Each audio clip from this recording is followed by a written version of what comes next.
destruction is catastrophic as fast-moving infernos raged across Colorado, more than tripling in size in less than 24 hours. Tearing through residential neighborhoods near Boulder like a blowtorch, fueled by intense 100-mile-an-hour winds. It was pretty shocking. The winds were blowing embers all over the road. Old Town Superior was on fire. It just unbelievable. Chaos and confusion as tens of thousands scrambled for their lives. Shoppers fleeing a Costco with the doomsday scenario closing in. You know, it almost seems like a tornado, a hurricane, a fire, all in one. President Biden promising federal assistance as today Colorado's governor surveyed the damage from the air. Entire communities now an apocalyptic wasteland. Have you seen anything like this before? Well, nothing with the pace of this fire. This one was right in, your neighborhood Target, your neighborhood Costco. The hospital had to be evacuated. So this was a fast-moving urban and suburban fire. The estimated toll now upwards of 1,000 homes damaged or destroyed. The Marshall Fire poised to be the most destructive blaze in Colorado history for property loss. The cause still under investigation. Our neighborhood was pretty engulfed in smoke.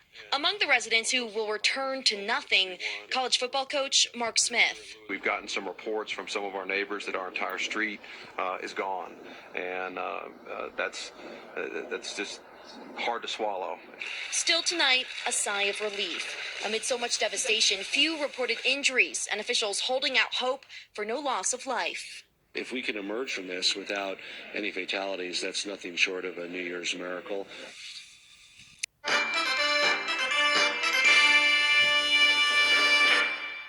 Tonight, COVID canceling New Year's Eve celebrations again as infections skyrocket from coast to coast. Nearly 600,000 COVID cases nationwide in just the last 24 hours, a new record for the second day in a row. And now for the second year, officials called off San Francisco's fireworks show. Atlanta's Peach Drop canceled too. I really do think it's the best interest of the city to keep everyone safe as possible. New York City smashing its daily COVID record for the third straight day. More than 76,000 new cases and 21% of the NYPD out sick. But the party in Times Square is still on, though scaled back, with revelers required to be fully vaccinated and masked. That makes me feel better, but you can only do so much. So I'm willing to risk it all. But no restrictions in Las Vegas, hosting one of the biggest countdowns in the country, with roughly 300,000 visitors expected on the Strip. It comes after many countries already welcomed the new year. Fireworks in Australia and Dubai. In Japan, public celebrations canceled, but crowds still out on Tokyo's streets. Back in the U.S. tonight, worries about rising hospitalizations from Green Bay, Wisconsin, where healthcare workers are getting help from members of the Navy. They're trading in their navy green for Bellin blue scrubs. To a spike in St. Louis. Today, we broke our single-day record for COVID admissions. This is really a frightening scenario. Although the CDC says Omicron appears to be a milder disease than other variants, and Dr. Fauci suggests reports of a rise in pediatric hospitalizations are misleading.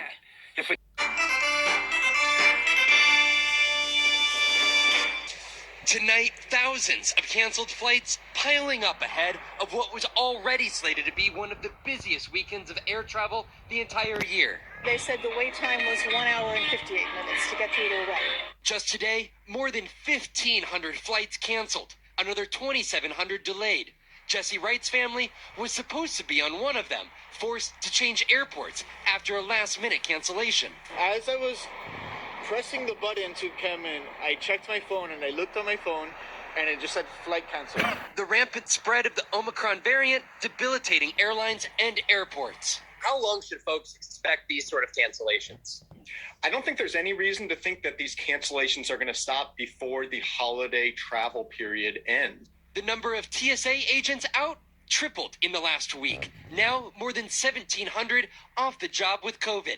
And the FAA today in a statement saying traffic volume at some facilities could be reduced, noting an increase in the number of its employees testing positive.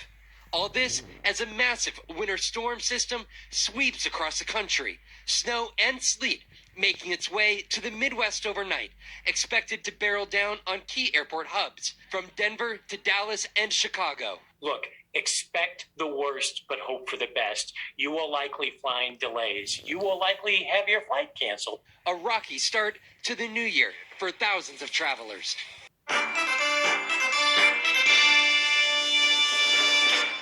At the Naples, Florida Zoo, the tiger exhibit today, empty.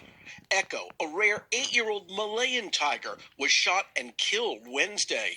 The tragic events captured on a deputy's body cam. The officer first tried to scare the tiger that was holding onto a man's arm through the fence, but when that did not work, a single shot fired. It's like losing a member of the family. There are fewer than 300 Malayan tigers left on Earth. Echo was ultimately shot in the neck. With those teeth endangering a man's life, the zoo says the deputy did what was right. Sorry. I'm sorry. I'm sorry. 26-year-old River Rosenquist's arm was mauled by the tiger. He was last listed in stable condition. Investigators say he could face potential charges. It was a bad mistake, bad decision, but we only wish him well in the recovery. Don't we know that tigers are dangerous? You look at something like that train wreck Tiger King, and you see people hugging cubs and playing with tigers, and people think, oh, I can do that. The zoo staff tonight brokenhearted. And take care of Echo, our The only change we've made out of respect for our staff is that we're not going to do keeper talks today.